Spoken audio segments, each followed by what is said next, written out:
Hey guys, I'm CBMF Productions, and welcome back to the DC Film Retrospective. Today's one's the latest reboot currently of Superman, and the unintentional start of the DCEU, Man of Steel. The film was first developed as a sequel to Superman Returns, but Warner Bros. Quickly opted out of doing that due to mixed reactions of the film, and also not performing that well at the box office. In 2008, while developing The Dark Knight Rises, David Goyer, one of the writers of Nolan's trilogy, told Nolan an idea about modern Superman, which he then pitched to Warner Bros., and they liked it. Along with realizing with The Incredible Hulk, audiences can accept rebooted characters, even after a short number of years. So Warner Bros. Quickly looked for directors, after Ben Affleck, Darren Aronofsky, Matt Reeves, and even more in directing the film, but settled with Zack Snyder, who at the time had just done Watchmen, which although wasn't as successful as the studio wanted, knew he had experience in visual effects and comic book movies. Then after tons of actors from Armie Hammer, Zac Efron, Joe Manganiello, etc., Snyder picked then unknown Henry Cavill for the lead of Superman, who took the role seriously and tried to give respect to the character as much as he could. The film got the rest of this cast together, it was filmed, finished production, and got released in the theaters in June 2013, where it was given mixed reactions. Some people hated it for the tone, Snyder's direction, and more that we'll get into, and some people praised it. Even to this day, some people consider this film to be one of the best superhero films in recent years. And the film did well enough at the box office, even though it didn't get a proper sequel per se, and I don't think we'll ever see one. At least it did better than Justice League, and it would be the film that kicked off the DCEU, despite this film wasn't developed as the start of a universe. Hence why it would take so long for the next installment to come out, but that's for a different discussion. Anyways, with the history out of the way, let's get into the plot.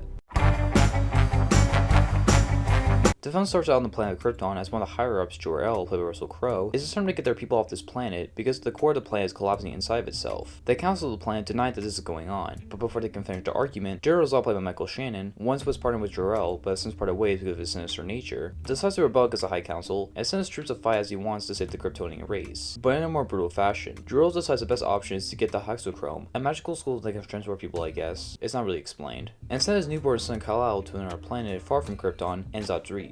He ends up doing this but gets shanked by Zod in the process after having a spar with him. Zod and his goons are arrested for his crimes and frozen in these pods, which kinda look like dicks. Sorry, I had to point that out. And gets sent off to the Phantom Zone as Krypton implodes on itself, as his wife and every other Kryptonian dies in the process. Kal-El then crash lands into Smallville, Kansas and grows up in an odd state, and is also renamed Clark Kent, being socially awkward and not being able to control his powers. The few times he actually manages to use them and save people always ends up in consequence because of his parents. More specifically, his father, played by Kevin Costner, who wants him to hide his true abilities because they fear how humanity will respond. He grows up and becomes a drifter, who will work various jobs and basically walks around the country. He then stumbles across his old ship in the Arctic, containing his dad's hologram, which trains him as he learns to control his abilities and take advantage of them, along with supporting his own suit. He also meets reporter Lois Lane, played by Amy Adams, when she also finds the ship and is nearly killed by one of those mirror robot things. He has such a way with words. Anyways, they find each other and start to form a relationship, as she posts his story at the Daily Planet, where she works and gets punished for it, mainly by her boss Perry White, played by Lawrence Fishburne. But before her and Clark's relationship can develop, Zod and his goons awaken because of Clark opening the ship and giving Zod and his minions the signal to where Kal-El is. They arrive on Earth in their ship and send a signal across all TVs in Metropolis to give Kal-El to them, as he decides to turn himself in. He then is held captive by Zod because his cells contain the necessary DNA to replicate the Kryptonian race. Kal-El then breaks out of Zod's ship and tries to stop him from his true plan of not only recreating their Kryptonian race, but destroying humanity in the process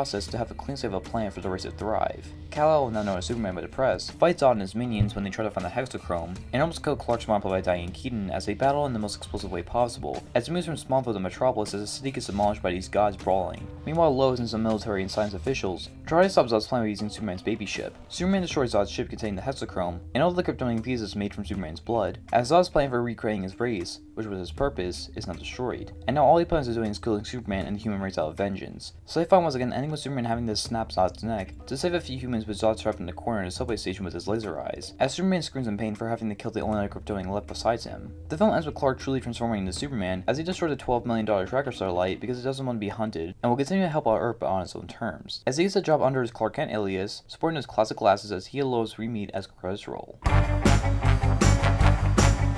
I think the concept of a more grounded Superman seems like a bad idea, but on its most recent rewatch, I appreciate it a lot more than I remember. The film has some really solid dramatic moments that don't rely on dialogue and the emotions just hit, and are probably the best bits of the film. The almost body horror-like scenes of Clark not being able to understand his powers were great, and you truly get all sides of the Superman, and remains the best we've gotten in the DCU with Cavill. And he does a good job of not relying on Christopher Reeve for his performance. Along with that, with this new direction, the film doesn't rely on any major plot points or MacGuffins from the previous adaptations of Superman, apart from some very obvious Superman 2 callbacks. I'm glad that Superman's threat for once isn't kryptonite. It's more about him having to grow accustomed to his powers and figure his meaning in the world. Like when he's learning to fly and at first he's just doing major leaps. I liked his version of Superman, and the fact that he won't be a part of this universe at least anytime soon bothers me. Hans Zimmer's score is another aspect I like. Even though it can be a little too overdramatic and ham-fisted at times, I do enjoy it overall. On one caveat, everyone does give good performances, from Amy Adams, Lawrence Fishburne, Russell Crowe, and especially Michael Shannon, who although has some issues during his bedroom scenes being unintentionally funny at points, I will fight him! He's a really good villain, you understand his motivation, but he's also insane on top of that, and you really feel his pain during the scenes like the final confrontation between him and Superman, where he has this speech about, I have no people.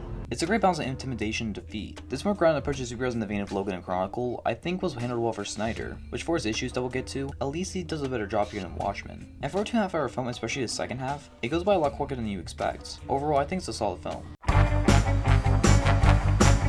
On the flip side of that, this is definitely a frustrating film to discuss because there are some great things about it, but there are also a lot of issues that hold it back. Starting off easy, the action, although it can be fun at points, it's really irritating due to the amount of digital zooms forced into these grand scenes that doesn't make it feel as big as it should be. This is a Superman movie, not Cloverfield. I don't mind the crazy destruction that happens because what would you expect from two powerful guys fighting in the streets? The issue firstly is that I don't like that you see buildings and explosions everywhere that will only pleasure Michael Bay, but then Superman and Zod will just fly 2 blocks down and it will look completely untouched. And the CGI in this movie is really outdated for a blockbuster, which I thought was a dumb choice because it makes the whole film look ugly in the process. Apart from the opening when you see Clark ripping off a door and an exploding oil rig and you see his hairy chest be engulfed by flames, and the flames look like stock green screen effects that I could find on YouTube, to every single battle in the film including some form of stock action explosion effects, that doesn't make any scenes in the film stand out, at least in the action department. Another issue I have with the action is that most of the second half is hinged on this final battle, which goes on forever. It's entertaining enough, but what makes the pacing feel weird and ties into another big issue that I have, in that some characters get really sidelined here, which mainly Lois, and their relationship in this universe feels so forced. For the few scenes they do share screen time, there's something there, but it feels like Snyder and Goyer just put it in there because the other comics and films did it. The romance doesn't feel earned, and it's the only side of Superman that I felt was lacking. My last major complaint is that so many of the dialogue scenes feel so overdramatic and forced. If the film had more levity and realism in these scenes instead of these plotted wannabe Shakespearean moments, where Pa Kent dies in a tornado, or all the stuff in Krypton, which they also make look ugly in the film, it doesn't make the film feel emotional and grand as it could have had. The film also has way too much forced symbolism. I was fun with the church scene right before Clark turns himself in, but when he's exiting Zod's ship doing the Jesus pose,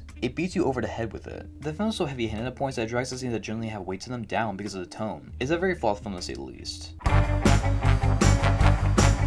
Overall, Man of Steel is a good but heavily flawed film. I like the grounded approach to Superman, and there are great scenes that show the potential throughout with a fleshed out hero and villain, a good score, solid acting, fairly good direction, fast pace, not relying on previous adaptations for the story, and being the most unique Superman film of the day in my opinion, with Clark's transformation into Superman being a great way to tell the story realistically. But it has a lot of issues from the action effects being unbalanced in the story, giving too little to the supporting characters, and cutting corners to the stuff that Snyder and Goyer really wanted to get to in the action. The melodramatic essence of the film was annoying, from trying to emulate the Dark Knight trilogy to the overuse of symbolism. It could have been so much better than it ended up being, and mainly the reason why I'm sad we probably won't ever get a sequel, because it could have developed a lot of these unexplored elements. But as a whole, I do enjoy the film for what it is, and I appreciate things a lot more on rewatch, not having seen this film in years, and I respect that we have a darker Superman film like this that exists. I just wish that it was given more treatment before it hit the screen. I give Man of Steel a B, an 8 out of 10, and a rented recommendation. So that's Man of Steel, what do you guys think about it? Leave your thoughts in the comments, and please don't forget to like, comment, and subscribe for more content. I'm CBMF Productions, and this isn't the last DC film to review, because justice needs to be served.